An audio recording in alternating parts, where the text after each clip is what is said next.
This is Chip with the Real Dirt, and on today's Dirt, we're going to be speaking to Jessica Baker, renowned author and educator, herbalist, doctor of Chinese medicine, acupuncturist, many letters behind her name, about the federal legalization in Canada, as well as the new taxonomy of cannabis, and how that you can train your employees, how you can train your bud tenders, and how you can start talking about cannabis in the most sophisticated way possible.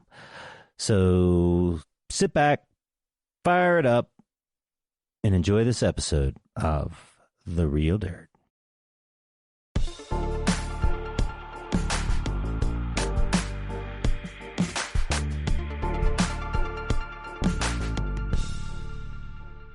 Hey, this is Chip from The Real Dirt. And today I have Jessica Baker on The Real Dirt. Jessica is a established author, a famed educator. She is an acupuncturist, a doctor of Chinese medicine, as well as an herbalist. Welcome, Jessica. Thanks for having me on the show, Chip. You know I love The Real Dirt. I know. Are you a subscriber? Do you listen to all the episodes? I do subscribe. I don't listen to all the episodes because sometimes, here's your excuse. I don't want to hear it. You're supposed to just lie to me and tell me listen to all my episodes. Every single episode. Every single episode. So, Jessica is my wife of 11 years, and we both share the love of cannabis. And just this week, we were in Seattle as Canada legalized cannabis, federally legalized for cannabis. That was when we first came to California, we went to Canada. We did. That was one of the first places that we traveled outside of Humboldt County. Yeah, we went up there, got some seeds at old Mark Emery's place. And we thought it was legal up there then. It appeared to be quasi-legal. We could smoke in one location, and there was a quasi-legal cannabis buy associated with smoking at that location. No, I remember the instructions were go to the back of the bar and wait by the jukebox and somebody will come up to you. Yes. Yes, I remember that too. But we could smoke at that location. This was on Hastings. Yeah, totally.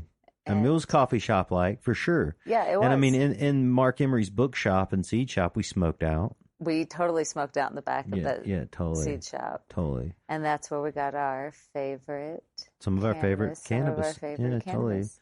Totally. Jasmine. We were just a super silver haze hybrid, or silver haze hybrid, not super silver. Silver haze hybrid. Yeah, and Golden Boy. Yeah, we just smoked some of that just only moments before this show. His plants still, genes are still alive. After keeping the 90s alive. This time, randomly people will come up to us with that. What do you think is going to happen up there? What do I think is going to happen with Canada? Yeah. And legalization? Well, all sorts of things can happen. One, the big fear that everybody has is like big corporate Canada is going to take it over. And then it's going to be like the old days where BC buds dominate the... Oh, let's hope not. To our Canadian fans, what you don't realize is by the time all that weed got shipped down to us, it just looked really bad. And and a lot of the commercial stuff really overstepped the high quality product that you guys know and love. Absolutely. So, I think it depends on, one, how much pressure the United States gives them, because obviously they're trying to front hard right now. But I think that eventually, just because they're not going to have a choice, they're not going to have any repercussions. Right. I mean, so supposedly, the U.S. government is banning workers of cannabis companies from Canada coming to the U.S. And, we'd heard some rumors. Rumors, CNN, but... Well, I think what I got out of that article was that I think they're banning people who work at cannabis dispensaries from coming over here and working. But I think as long as it's a travel, if they're just coming to for a vacation, I think it was okay. Yeah, but I mean... But there was so much other propaganda in that video that I couldn't even it's hard to discern what they were actually trying to say. But I mean, the industry it's so like, it's so interconnected. It's so small, especially the large scale commercial stuff. It's hard not to like work all over the country. Right. No, that's true. Right. But what I was thinking with Canada and what that could mean is, are they allow outside of country sales to other countries that want to buy them, right? I believe imports and exports. So if they can import and export, that is huge. And that's definitely going to change the face of international cannabis. Maybe not U.S. cannabis. Colombia, Uruguay, and buy BC bud. See, that would be the benefit. I mean, because if you could be somewhere where maybe the weed was not so good and you could get BC bud, you'd be stoked. At least I would be stoked, Yeah, totally. I can't speak for everyone else, but... No, we've been all over the world. We've been able to usually get pretty good weed. Something I brag about is I can get a good sack pretty much anywhere. I usually have that brag, and then I went to China. Oh, yeah, that's and the right. weed, it was probably some sort of hemp. It had to have been hemp, but nothing about it was good, Right. It just helped you with your endocannabinoid deficiency that you were maybe having. a little bit. Just the act of smoking something was probably fulfilling. Right. Until it hurt my throat. And you're like, done with this rabbit shit. The big talk is the publicly traded companies in Canada, all the money that's up there. It's an incredible, huge area, but there's only 30 million people there. Right? Yep. I don't know, to have all of this incredible like economic churning, just wonder how it's going to pan out. I mean, it's usually cheaper for stuff in Canada, right? Or is it more expensive? I can't remember. I guess it depends on what the exchange is. Well, the exchange rate, right. The exchange rate. Because we've been before where it's 2-1 in our favor, and we've been there before when it was 2-1 in their favor. Yeah. They sell 400 milligram ibuprofens up there, though. I remember that. I remember they had good ginger candy, too. But I was like, why can't we get this ginger candy in the U.S.? Right. But I do remember, it's been a while since we've spent that much time in Canada, but I do remember in BC, in Vancouver, I feel like things were more expensive, but in general, I thought it was cheaper. But again, exchange rate. Right. So I think they're going to allow shipment of the weed directly to the consumer from the grower in the mail. There's federal banking. The stock market is flooded in billions and billions of speculated dollars. The huge amount of money and influx into money, influx into it is just like, it's incredible, the stories we hear, So I don't know. I'm excited to see how it happens.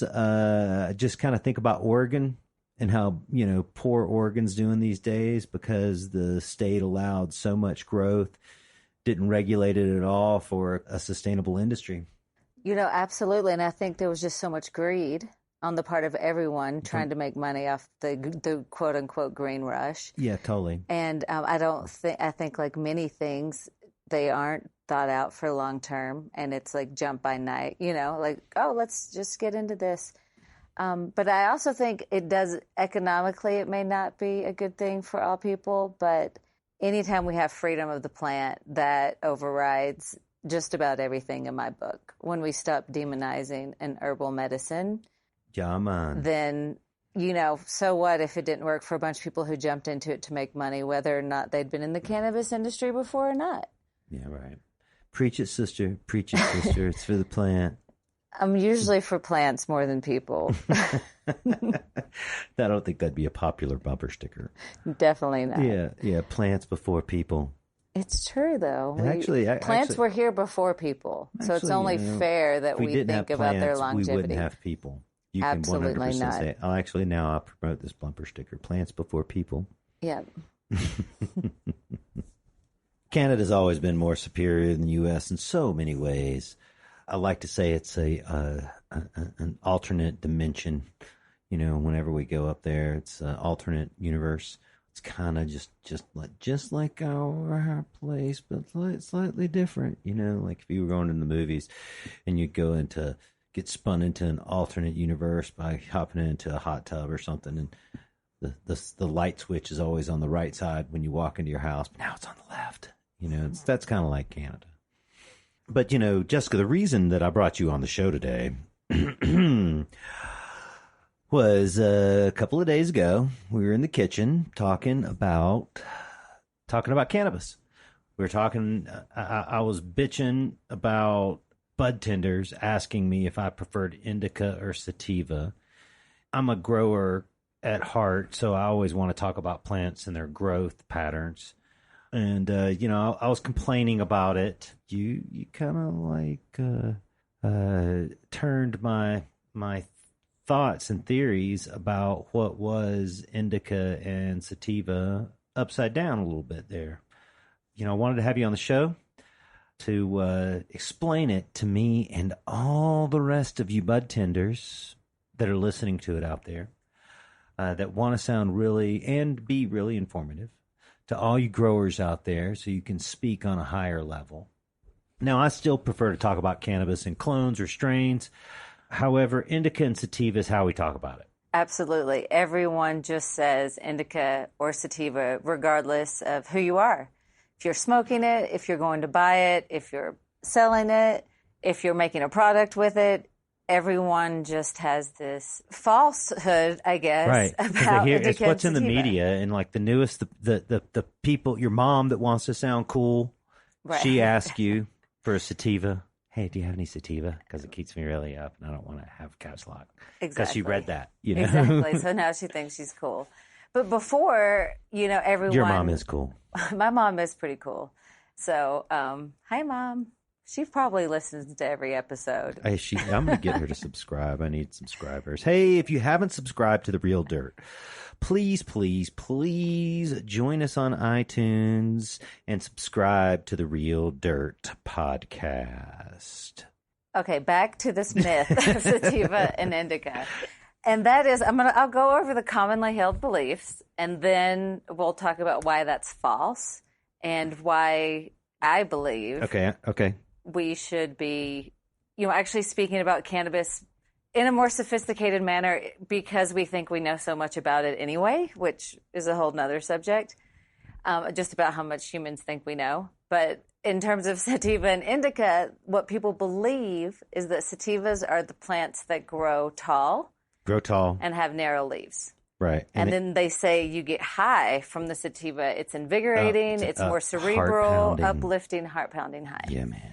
And then with the indica, they say they're shorter, stouter plants with broad leaves. Grow. And they don't grow very quickly or fast or, much at all. Dense buds. And that it's physically sedating. Couch lock, bruh. I'm just going to sit here. And so even though now at least some people who talk about cannabis understand that the effects that we get from cannabis are from the cannabinoids. So there's at least over 100. I've read some places 160 THC? Cannabinoids. So THC, CBD, CBN, CBG, CBC. THCV, THC. CA, right. And then there's 100 plus more that we don't even know what they are or what to call them. So we act like we know all this about cannabis. And It's like, well, here's all these other things we don't really know what they do. So we know that the effect is elicited by the cannabinoids and then what's like the terpenoids. So those are the aromatic molecules that people are talking about, myrcene, limonene, or limonene, depending on how you say it, pinene. So you're saying it's not just the THC that's getting me high? No. But the THC is definitely getting you high. Oh, thanks. But, so there's just a lot of things that are going on that are eliciting these effects. And whether it's a quote-unquote indica or sativa kind of has nothing to do with it. Because the most recently revised hypothesis regarding the taxonomy of cannabis. Hypothesis. So it's always a hypothesis, right? Right. Because we can't really prove what we're trying to say. We just think based on, all of these ethnobotanists and botanists who understand plant classification in general are saying maybe this is what's happening. And so this is the most recent, most generally approved theory. But just like with science, somebody's always going to be there to say, no, my theory might actually be right. Right. But okay. Robert Clark, in his book, Cannabis, Evolution and Ethnobotany, broke down the most recent hypothesis in a way that I thought was really interesting, and just because I really trust his work, seems the most valid to me. Last episode. The most recent hypothesis says that most of the biotypes that we get in North America are actually cannabis indica, and that cannabis sativa includes really only European hemp. So it's really cannabis indica regardless where it is all over the world. Other than the what we know as European hemp, which is cannabis sativa. Okay, so all right. You mean that when they banned cannabis sativa way back in the 30s, right? That it's just a little ironic that now, all this time later, we're saying that's hemp. And that's really what they were banning way back then. They were just claiming there was all this crazed drug people. But they were really just banning cannabis sativa. So I wonder what the thought pattern was way back then. I think they probably, weren't thinking about botany in general, so they weren't thinking about the classification of plants and had no idea that by that time... It was just all cannabis sativa to them. It was all cannabis sativa to them. But really, there have been, even today, people are like, is it just cannabis sativa? Do we have cannabis sativa and indica? Do we have cannabis sativa, indica, and ruderalis? And then most people disagree. There was the fourth of the cannabis afghanica, but they're still having that debate alone. Whether is it really just cannabis sativa regardless, or do we have this more broad? There used to be, it started with ruderalis, and then it went into cannabis sativa and indica. And then people chose it for the cannabinoid content, and that became the indica. Well, the indica was always just the one that they found from India. And that happened to be what we call the drug variety as opposed to the hemp variety. So if we're going to break this down even further, we'll just say that there's actually 7 distinct biotypes of 3 species that came from 6 subspecies that are now extinct or thought to be extinct. No way. So it gets deeper than just, again, indica or sativa. All right, audience. I want you to sit back here. We're going to take a little break. I want you to roll one up and wait for your mind to be blown, because apparently it's not just indica and sativa anymore. We'll be right back. Real Dirt.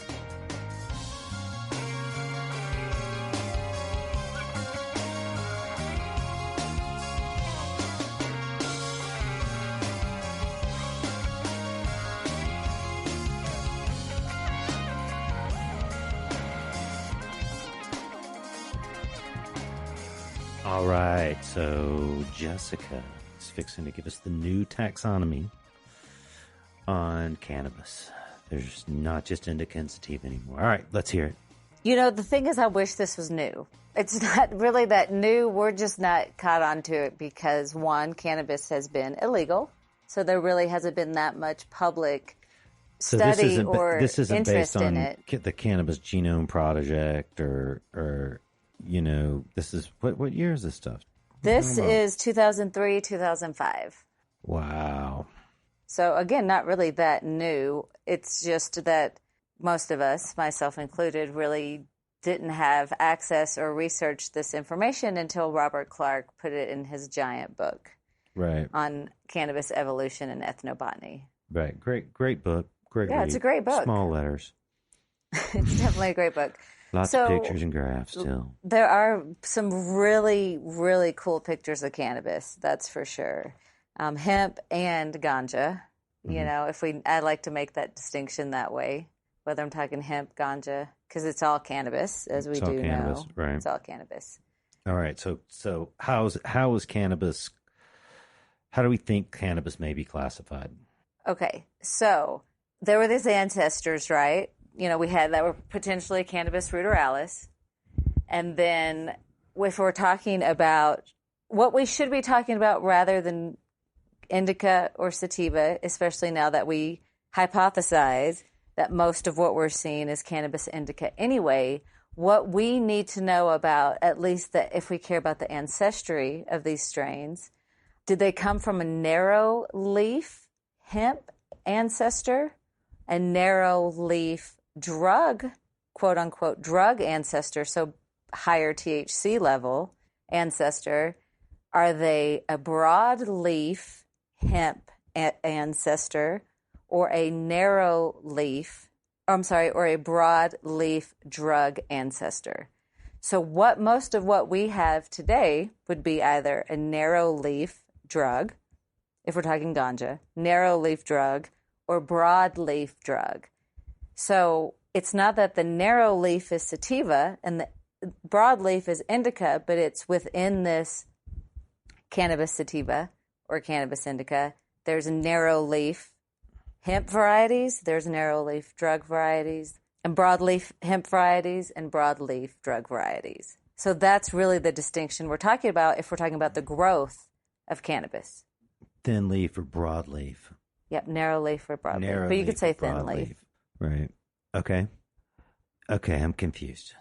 I'm sure we just confused everybody else there. So it's still cannabis sativa, but it's broadleaf and narrow leaf hemp and broadleaf and narrow leaf drug cultivar. Yes, and I don't like the word drug cultivar. I like to just say it was like the hashish cultivars, but in the book they call it drug. So yes, that's absolutely right. Okay. Whether it's hemp or ganja, it can have narrow leaf or broadleaf. Okay, so there's still indica and sativa? Yes, but they postulate that the cannabis sativa was the European hemp. Mm-hmm. And it's just been bred into the drug varieties or into the Indian varieties or... Absolutely. I mean, there is some of that. Right, yeah. Right. So, okay. So this one I'm getting from you, because I always look at things in time, trade. So in India, they were a little bit more enlightened and had started to select cannabis for extraction, for hashish extraction, for THC. And in Europe, they were just making rope and drinking beer. Well, I think it did. They had some whiskey too. Huh? Right. And I think there was some quote unquote indica that wasn't just from India. So there were other places that had also tuned into the fact that you could also get high off it. And I also just think it happens to be with trade, because we do know that hemp was being produced in Southeast Asia and Central Asia for thousands of years before it made it to Europe. So there were variety, they do think that like Eurasia and other places, there were wild hemp that was grown, that was actually from there and not traded in, not brought in by somebody else. Right. But again, all of these are just, they haven't proved anything. They're all just thinking that this is true. So it could just be that because one was less messed with or one had more human interaction and one had less human interaction. So one just stayed hemp longer because they weren't using it as a drug. Right. They weren't selecting it for that. They weren't selecting it. Right. And potentially stayed wild longer. This is what I'm getting out of this. Maybe the wild stuff you mentioned might be the ruderalis earlier. You spoke about that, or do you think the ruderalis is the sativa as well? The ruderalis is the ancestor of everything. The ruderalis is the ancestor of everything. So wild hemp, ancestral hemp is ruderalis, and it spread across the northern latitudes to become cannabis sativa and in Europe. And it went south, and people were selecting it for its other attributes instead of fiber or textiles. And that's the way that our modern cannabis was developed. Very close. Mm-hmm. So the theory says that the ruderalis or another extinct cannabis that we don't really know what to call it. Sure. Through natural selection in Southern Europe became the potential hemp ancestor. Yeah, because it went further south, so it could grow, have a better growth cycle. And then exactly, and then in East Asia, we got the potential drug, quote unquote ancestor.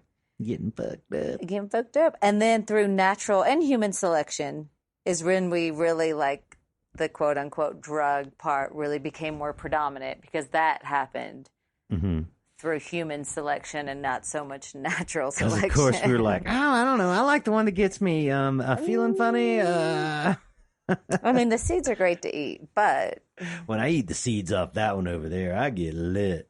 Except it sounded something a little differently. Yes. Okay, so I don't think we've solved anything here today, but basically I'm going to start saying that just cannabis sativa is hemp and all the rest of it's indica. And we should still be talking about our strains as strains and not indica or sativa.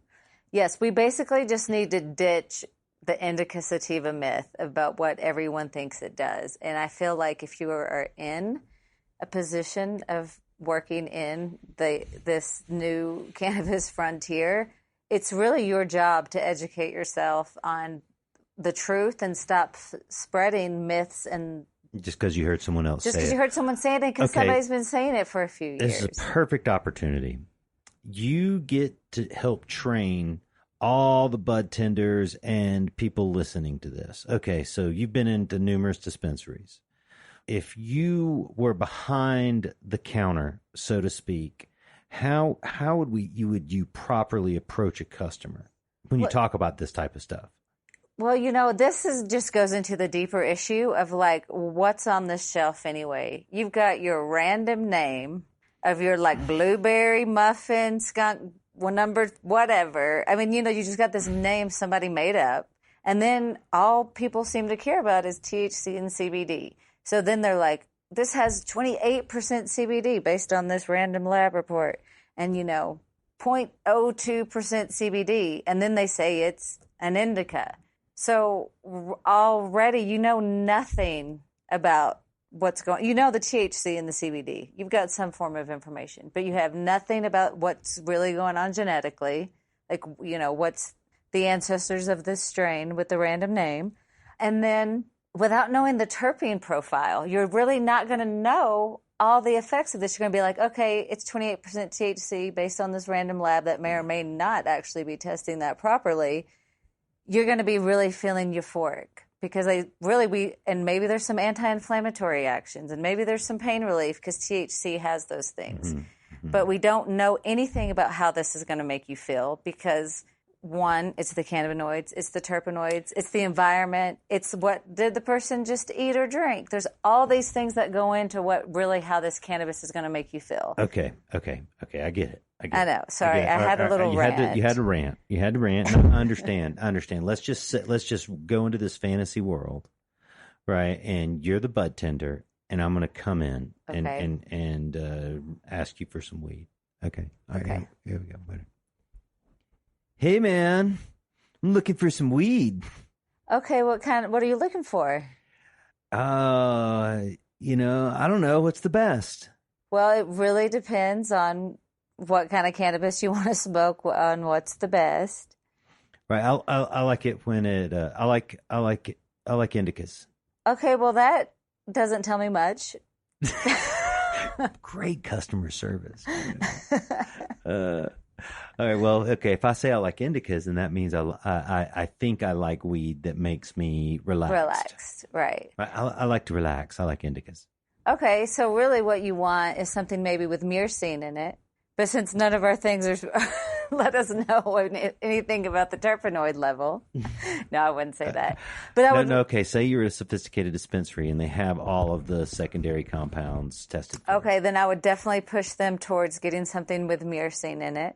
Then I would say, well, what do you like it to taste like? Because based on taste alone, if they're like, well, I know that I like, the citrus flavors, then I would, regardless of myrcene content or not, unless they really needed muscle relaxant properties, I would push them towards something with like tangy. Right. Because we do want to give the customer what they want. Which are often considered sativas. But we won't talk about that. But he wants an indica. He came in, he said he wanted an indica that was fruity.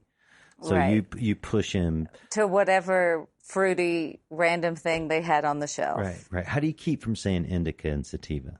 all right, let's back it Like up. if I'm walking into a dispensary? No. Or... You're still behind the counter, right? And how can you talk to the customer and tell them that doesn't, the indica sativa thing doesn't really, without like making them feel belittled, maybe trying to educate them a little bit, like how would you phrase it?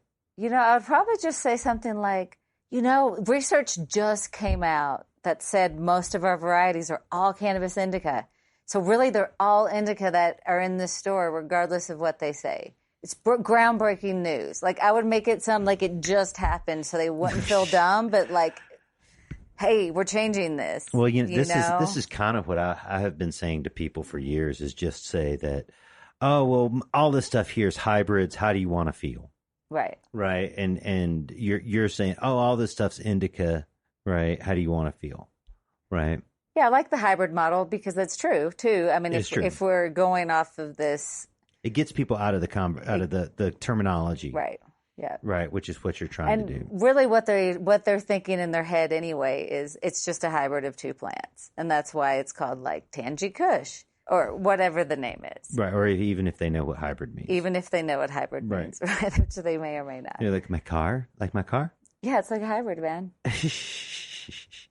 Just like your car. Okay, so the bud tender should deflect the indica sativa comments. Well, I don't want to blame it on the bud tenders because that's a lack of education. I didn't say blame it. Oh, okay, we're talking about like how are we educating? We need to educate from the top down because that should be in the SOP that the bud tender gets.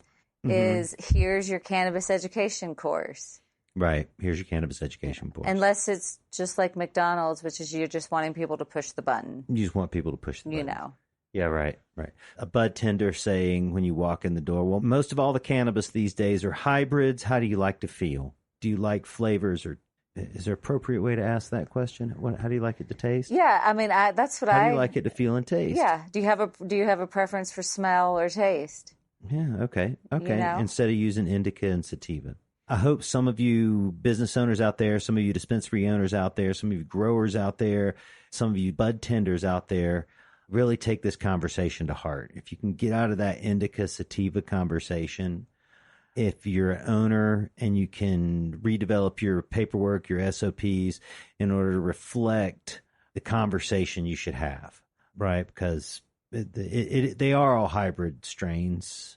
No one knows the science here, and we're just fronting like we do know the science. So we might as well just talk about the hybrids, right? And the components that they have. Exactly. Like, that's why the terpenes are so valuable in terms of if we really want this distinction. So we can distinct between narrow leaf, broadleaf.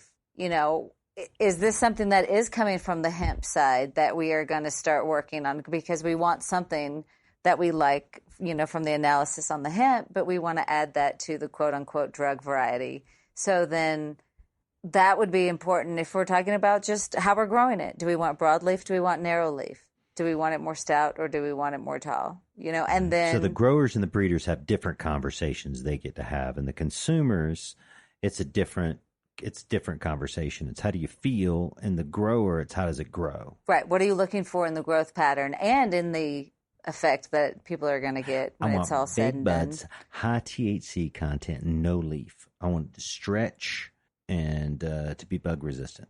What do you got? I'm not going to say that on the air, what I got. That's almost the perfect plant. Except for what I care about are what's the terpene profile? Because what other things do we want? Do we want it to smell a certain way? Right. And if that's the case, obviously I feel like a lot of these, I don't want to like name drop any varieties, but they've definitely like been working on those terpene profiles and they got all sorts of funny names for them. Mm-hmm. But if we really want to know how is this going to make someone feel, we definitely need to know what's going on with the aromatic molecules or the terpenes. Well, Jessica is a educator of essential oils and has a essential oil line. You could find her at Baker Botanica. She teaches people about essential oils throughout the country, and that's one of the reasons I wanted to have her speak about cannabis, because she always talks about these terpenes and secondary compounds as being the important thing, or the thing we're not talking about. Is there a way, Jessica, that the bud tender or the dispensary owner can get people talking about that, or educate themselves on terpenes or secondary compounds of cannabis? Absolutely. One, they can check out my webinar that I did through the American Herbalist Guild. It was a 4-part webinar series on cannabis that was live, but I think you can still... With the who? The American Herbalist Guild. American Herbalist Guild. I think you can still purchase the webinar and listen to it. Now it's just not live. Okay, sure. The workshop, they have done a lot of work on trying to test very specific strains and their terpene profiles and keeping track of what terpenes are in what strain. So that's important. But if you're a dispensary owner, and I can't remember how it works in Colorado, at least, test for that THC and CBD. Why don't you also test for the terpene profile? So then you can come to the dispensary store owner and then to the consumer with more information, because then you're not just, we get away from the indica sativa, and then we can say, okay, it's high myrcene, it's high limonene, right, and it's high THC, or it's high CBD. Then we get at least some more information about what's actually going on. And then, like I said, there's all of these cannabinoids and terpenoids and other molecules that we have no idea what they are in plants. So we just act like they don't exist. So that's really good advice. So, it doesn't cost that much. You don't have to necessarily do it with every single batch. But to be able to have a gauge of what your terpene levels are. And I know in California, it's very common for people to do it. It's not so common as Colorado. You do see it here, though. But that's an excellent suggestion. Get a terpene chart, so you know what the terpene promotes. Whether it's pain relief or anti-nausea effect or sleep aid, right? Just get a terpene chart, as well as get all your products tested, and then you just train your employees. And it's funny that you say that about the terpene chart, because they have those in every dispensary you walk in. They're all over the internet. They're everywhere. But then when you walk in and try to get the terpene profile from what you're about to buy, nobody has it. But yet they talk about terpenes all the time. It's like, well, why aren't we testing and then sharing that information? So get some tests out there. Stop talking indica sativa. Start talking terpene profile and effect. Yes. Right. Okay. That's awesome advice, Jessica. As you always give me awesome advice. Sometimes. Most of the time. Well, hey, man, this is feeling too much like work. I think we should roll one up and finish our day out. How's that sound? I think that sounds great. Hey, thanks for joining me here on The Real Dirt. Thanks, Jessica. I really appreciate your time.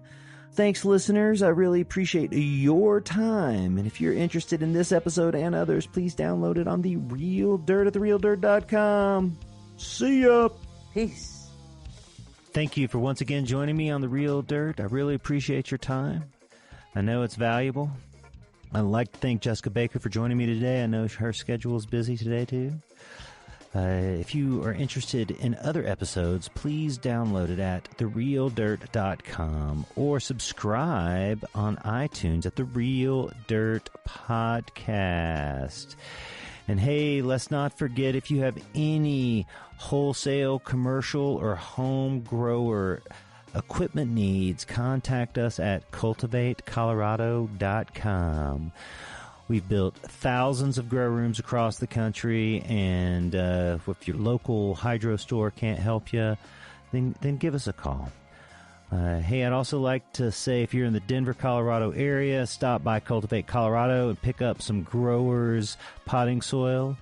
That's right, that's my new potting soil product, Growers. It's made from perlite, peat, and cocoa fiber. It's a perfect soilless growing medium where you can add all your own nutrients. So check it out at Cultivate Colorado today.